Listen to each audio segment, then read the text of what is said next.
Management से बातचीत कर लेते हैं। कंपनी के नतीजे आए और मार्केट भले ही वॉलेटाइल हो, लेकिन लगातार नतीजों का दौर जारी है। एशियन पेंट्स की अगर बात करें, overall inline set of numbers थे, लेकिन मैनेजमेंट कमेंट्री जो है वो काफ़ी स्ट्रॉन्ग थी, जिसके चलते नतीजे आए जब कल, उसके साथ साथ स्टॉक में एक रिएक्शन टुवर्ड्स अपसाइड देखने को मिला। मैनेजमेंट स्ट्रॉन्ग है, कॉन्फिडेंट है लॉन्ग टर्म ग्रोथ पोटेंशियल को लेकर, particularly home decor paint segment, paint industry के लिए। लेकिन ये बात भी सही है कि इस वक्त कट थ्रोट कॉम्पिटिशन का सिलसिला भी चल रहा है। तो इन तमाम चीज़ों पर विस्तार से बातचीत करने के लिए एशियन पेंट्स के मैनेजमेंट से अब बातचीत कर लेते हैं। हमारे साथ अमित सिंगल जुड़ गए हैं, एशियन पेंट्स के एमडी और सीईओ। अमित जी, बहुत शुक्रिया आपका ईटी नाउ स्वदेश को समय देने के लिए। स्वागत है आपका ईटी नाउ स्वदेश पर। सबसे पहले तो नतीजों पर ही, इस वक्त अगर आप देखें, नंबर्स इनलाइन थे, सेट ऑफ नंबर्स, लेकिन पिछले क्वार्टर, पिछले तिमाही के आधार पर अगर कंपेयर करें, उससे बेहतर क्वार्टर ये नजर आया। तो ग्रोथ कहां से रिफ्लेक्ट होती हुई दिखी और क्या ये मोमेंटम आगे भी कंटिन्यू होता रहेगा? सबसे पहली बात, हमने देखा इस क्वार्टर में ओवरऑल डिमांड कंडीशंस थोड़ा बेटर थे पिछले क्वार्टर के कंपैरिजन में। अप्रैल और मई खासकर काफ़ी अच्छे गए। जून में अर्ली मॉनसून होने के कारण थोड़ा सा ओवरऑल डिमांड के ऊपर प्रेशर आया, क्योंकि जो पेंट इंडस्ट्री है उसका जो बारिश होती है उसके ऊपर काफ़ी निर्भर करता है कि किस तरह से जो एक्सटीरियर पेंटिंग का सीज़न है वो कैसे निकलता है। तो वो सब देखते हुए ओवरऑल हम कहेंगे कि जो अर्बन सेंटर्स हैं और जो रूरल सेंटर्स हैं, दोनों में ठीक डिमांड रहा है अगर हम देखें, और पिछले क्वार्टर से थोड़ा बेहतर रहा है।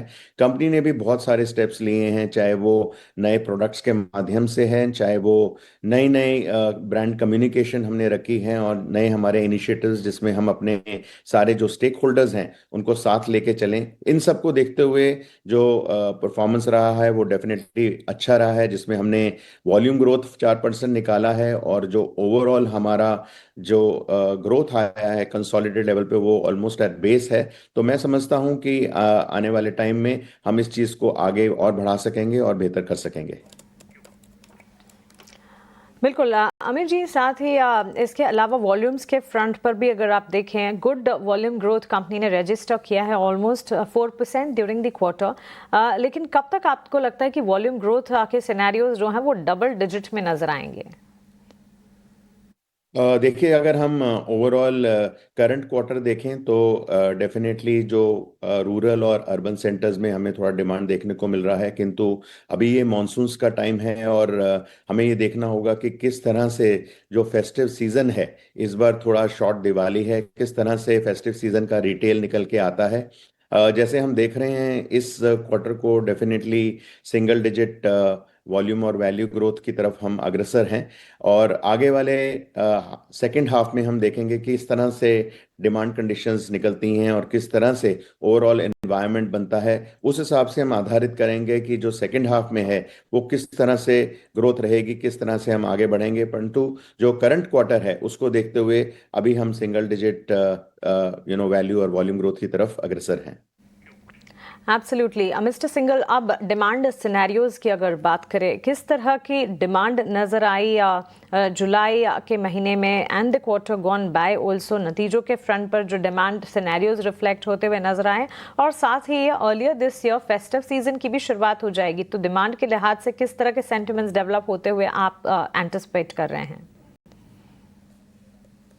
सो ओवरऑल जुलाई में जैसे मैंने कहा, कुछ अर्बन सेंटर्स में डेफिनेटली थोड़ा डिमांड देखने को मिल रहा है। रूरल में भी अपेक्षा है कि गिवन की अच्छी मॉनसून रही है तो अच्छा डिमांड निकल के आना चाहिए। तो ये सब देखते हुए हम आशा करते हैं कि चाहे जो फेस्टिव सीजन है इस बार थोड़ा कम है, क्योंकि दिवाली 20 अक्टूबर की है, तो ओवरऑल कॉन्सेंट्रेटेड रिटेल सीजन है। हमें ये आशा है कि जो कॉन्सेंट्रेटेड रिटेल सीजन है वो अच्छा जाना चाहिए ओवरऑल, चाहे उसके नंबर ऑफ डेज कम है, बट उसी को देखते हुए हम ये आशा कर रहे हैं कि जो फेस्टिव सीजन का सेल है वो अच्छा निकल के आना चाहिए।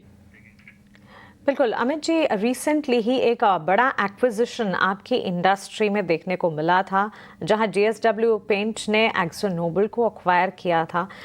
इस डेवलपमेंट को आप कैसे देख रहे हैं? किस तरह से ये ओवरऑल इंडस्ट्री को अफेक्ट करता दिखेगा, और आपकी स्ट्रैटेजी क्या होगी in order to protect your market share? So overall अगर हम देखें पेंट इंडस्ट्री में डेफिनेटली कंसोलिडेशन हो रहा है, नया कंपटीशन भी आ रहा है।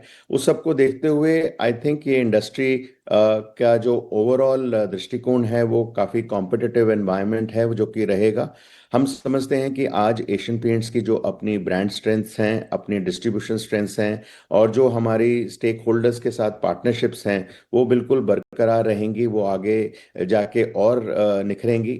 उसके हिसाब से हमने कई इनिशिएटिव्स मार्केट में रखे हैं, चाहे वो नए प्रोडक्ट्स हैं, चाहे हमारी डिफरेंशिएटेड स्ट्रैटेजी है, चाहे ओवरऑल अगर हम देखें हमारा ओवरऑल वाटरप्रूफिंग का इनिशिएटिव है, और जो हमारी इंडस्ट्रियल सेल्स है और इंस्टीट्यूशनल सेल्स है उसको भी हम काफ़ी तेज़ी से आगे बढ़ा रहे हैं। ये सब हमने इनिशिएटिव्स मार्केट में रखे हैं। हम समझते हैं कि आने वाले टाइम में ये सब चीज़ें हमें आगे लेके जाएंगी, और हम अब मार्केट में अपनी जो आगे जाके ग्रोथ बरकरार रखेंगे और उसको डेफिनेटली प्रोत्साहन देंगे कि हम किस तरह से नई नई चीज़ों के नए नए माध्यम से हम उसको आगे बढ़ा सकें। बिल्कुल। साथ ही मिस्टर सिंघल, पिछले दिनों कंपनी काफ़ी चर्चाओं में रही थी जब सीसीआई के फोकस रेडार पर कंपनी आई थी on account of market dominance. इसको लेकर सीसीआई के लेंस सीसीआई के रेडार पर आए थे आप। किस तरह के स्टेप्स कंपनी ले रही है in order to ensure compliance और कंपटीशन लॉज के साथ? आगे किस तरह से कंपनी जो है स्ट्रैटेजाइज करेगी अपनी रणनीति? सो देखिए, एशियन पेंट्स का हमेशा जो एक बर्ताव रहा है, एक कंडक्ट रहा है, वो बहुत पॉजिटिव रहा है। हम हमेशा जो रूल्स ऑफ द लैंड हैं, लॉज एंड रेगुलेशंस हैं, उसके आधार पे अपना काम करते हैं। जैसे हम आज हमारी मार्केट में वर्किंग है, हम सारे स्टेक होल्डर्स को अपने साथ लेके चलते हैं। आज हम देखते हैं कि अगर हमें आगे बढ़ना है एज अ मार्केट लीडर, हमें अपनी स्ट्रेंथ्स पे काम करना है, चाहे वो ब्रांड की स्ट्रेंथ्स हैं, चाहे हमारे प्रोडक्ट की स्ट्रेंथ्स हैं, या हमारी डिफरेंशिएटेड स्ट्रैटेजी है।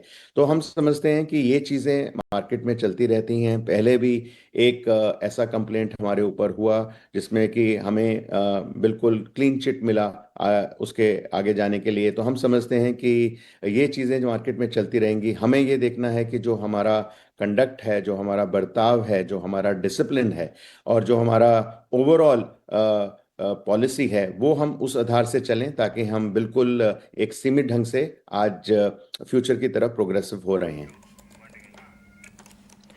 बिल्कुल। मिस्टर सिंघल, साथ ही एंटी डंपिंग ड्यूटी जो कि इम्पोज की गई थी on imports of titanium dioxide from China, इसके potential impact overall cost structure पर किस तरह के नजर आएंगे?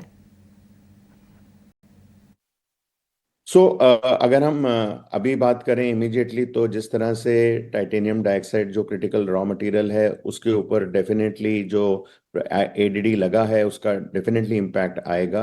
किंतु ये इम्पैक्ट इस क्वार्टर का जो सेकंड क्वार्टर चल रहा है उसके आखिर में और अगले फुल क्वार्टर में ज़्यादा देखने को मिलेगा। किंतु हम और भी देख रहे हैं कि जो आज की तारीख में रॉ मटेरियल प्राइसेस चल रही हैं, उसमें डेफिनेटली एक डिफ्लेशनरी एनवायरनमेंट है। जो क्रूड ऑयल के डेरिवेटिव प्रोडक्ट्स हैं जो पेंट में लगते हैं, उसमें हमें थोड़ा सॉफ्टनिंग दिख रहा है, और जो आज रुपी डॉलर का पैरिटी है वो भी थोड़ा स्टेबल दिख रहा है ओवरऑल।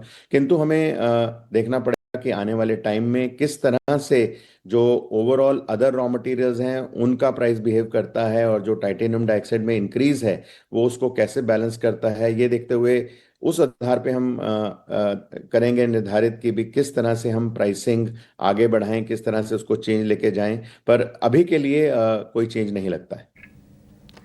बिल्कुल। अमित जी, केपिक्स के फ्रंट पर कंपनी ने काफ़ी हद तक 2025 की शुरुआत से ही केपिक्स को बूस्ट किया है ज्योग्राफिकल प्रेजेंस के लिए, बी इट गुजरात फैसिलिटी या फिर दहेज manufacturing plant. On the same lines, वित्त वर्ष 2026 के लिए आपके केपिक्स प्लान्स क्या होंगे and how much company will plan spending in Q1? तो इस साल का हमारा ओवरऑल जो कैपेक्स बजट है अबाउट 700 करोड़ का है। हमने 100 करोड़ का ऑलरेडी स्पेंड कर चुके हैं। ये सारे प्रोजेक्ट्स हमारे प्रोडक्टिविटी और कॉस्ट एक्सेलेंस के प्रोजेक्ट्स हैं जो हमने रखे हैं। जहाँ तक कि हमारे नए इनिशिएटिव्स का सवाल है, हमने एक वैम वीएई प्लांट का निर्धार किया है जो कि दहेज गुजरात में आ रहा है, जो 3,000 करोड़ की लागत से बन रहा है। वो प्लांट लगभग अगले साल में डेफिनेटली पूरा होगा। और उसके अलावा जो हम सीमेंट का हमारा जो एक नया वेंचर है, वो वाइट सीमेंट का वेंचर दुबई में आ रहा है, वो ऑलमोस्ट 550 करोड़ का लागत में बन रहा है। और वो भी हम देख रहे हैं कि वो प्लांट कुछ समय में हम उसको कमीशन पर कर पाएंगे इस साल में। बिल्कुल अमित जी, बहुत शुक्रिया आपका हमारे साथ जुड़ने के लिए, सवालों के जवाब देने के लिए, और एशियन पेंट्स को आने वाली तिमाहियों के लिए ढेरों शुभकामनाएं।